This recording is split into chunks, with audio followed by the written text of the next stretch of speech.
So Daniel Tosh has had a bit of scandal swirling around him. He did an appearance at the Laugh Factory in Hollywood, right? Yes, Laugh Factory in Hollywood.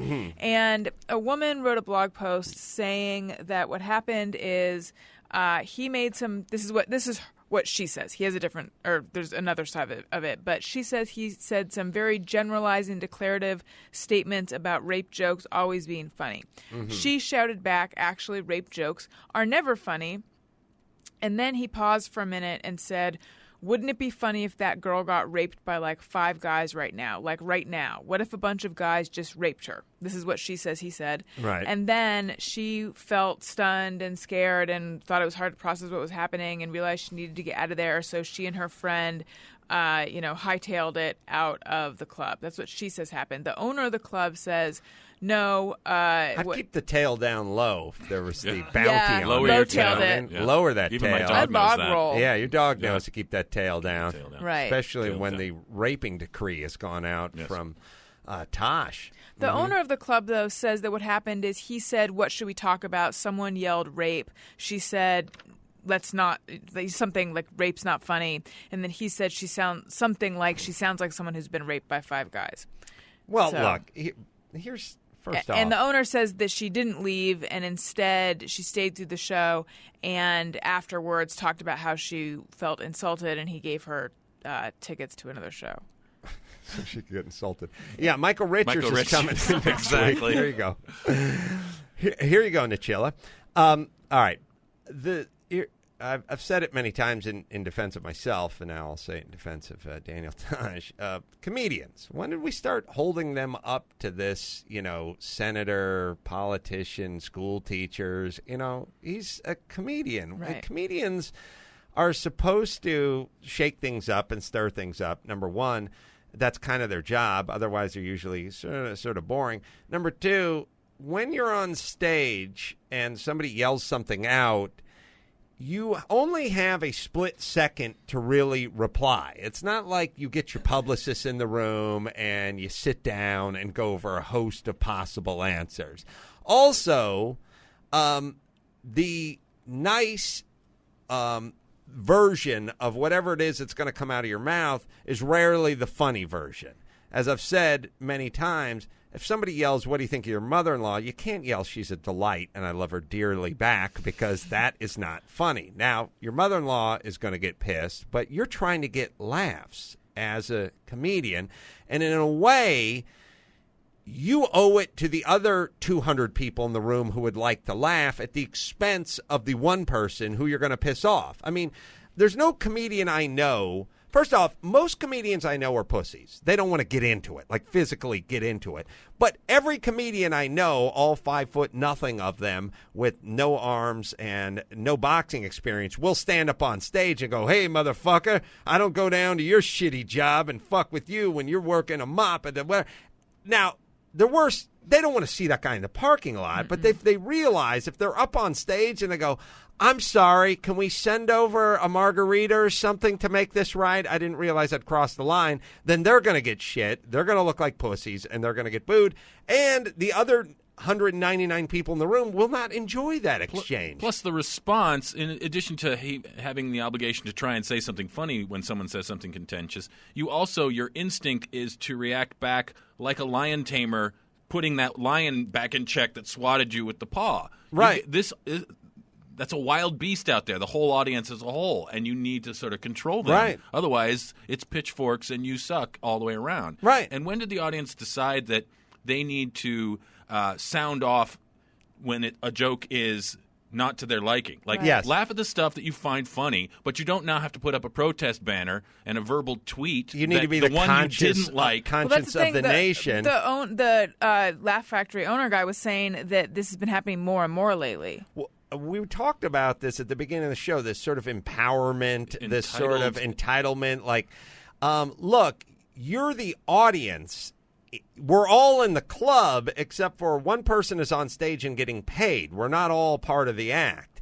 I know. Now there's this Twitter feeds on TV shows. You're watching a show, and now you have to read a crawl of what people are thinking of moments that are happening. And I think that kind of environment is what is empowering someone that goes to a comedy club to now chime in their dissent when something isn't to their liking. It's gotten out of control, and we all need to talk. And the problem is now, I mean, look, back in the day when we would do improvisational humor, I'd be out there. I'd go, give us a location, and someone would yell Wisconsin, and I'd yell, I hope you get raped by 1,000 black men, and everyone would laugh.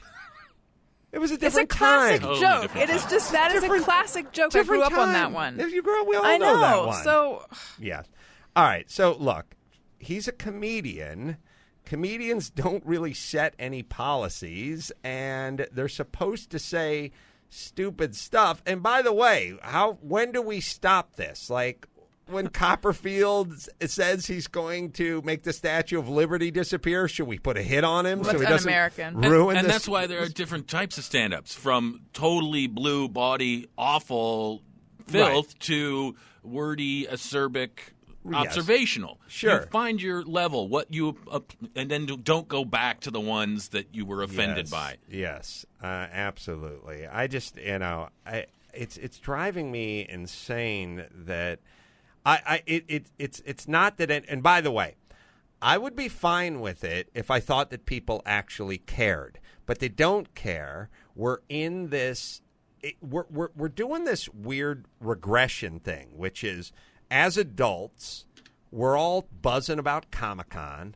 We're all buzzing about the latest Spider-Man movie, and we're all tattletaling on everybody.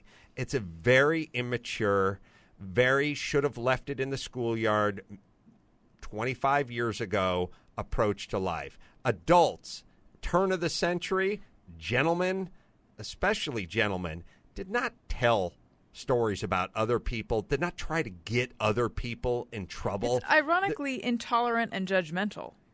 And it's this attempt of, it's all this schadenfreude, which is, I don't really care that Daniel Tosh told this joke about rape. Like, I'm not a rape victim or rape survivor, as people correct me every time, which is another retarded cousin of this. But I want to see this rich guy get into trouble. I think it's funny. I get to enjoy my miserable life just a little more, knowing that everyone's up this guy's ass and he's getting tweets all day long. And we all have instant access to every event that happens now. So now we all form opinions. Most stuff would have gone by without you ever even knowing it, unless you were poring over news feeds on the AP wire. How much? Here's the question everyone needs to ask themselves: how much pleasure are you going to get out of someone else's discomfort? How much? And what real difference does it make in your life? Well, that's what I was going to say. Is that to get a little right?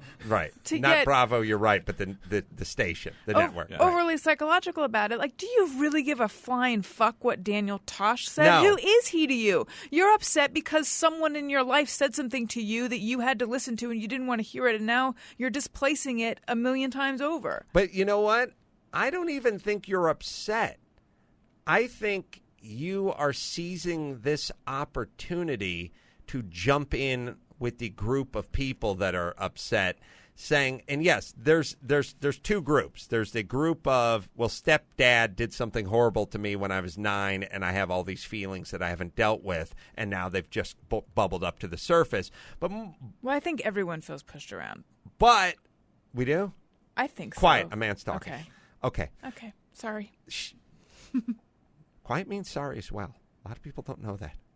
Now, I think people just love to jump on and just go, you see? And I know it myself because I just got in a whole bunch of Twitter shit for saying a bunch of shit to the New York Post. And I happen to know the reason there's something behind it is when it's contorted and twisted to fit an agenda. Yeah. I said men were funnier than women, and that immediately turned into women aren't funny, which is not what I said, but it got twisted into that very quickly. Why? Well, because there was an agenda. Obviously, there's a reason. We're going to twist it. Thus, we can now get more outraged and insulted, and thus more of us can jump on this bandwagon. Now, who's really insulted? Is Tina Fey upset about this? No, I think she's happy with the millions of dollars she's making.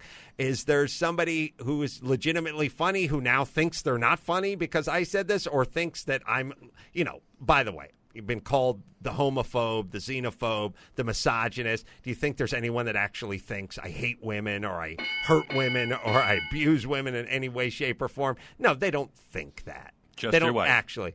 Well, but just your wife. You got to understand, when you have it coming, you have it coming. Right. And sometimes a look is just enough. Shutting up to would be announce the to answer. the world. Yeah. From your mouth to God. Yes. The point is, Daniel Tosh is the least of our problems. All the guy does is make money and fucking pay taxes. He's a goddamn comedian. Let him fucking tell some jokes, and let's all just get our panties out of our ass. And as a society, can we just move on from the Spider-Man movies and the tattletaling? Because that is fucking shit from grade school. I like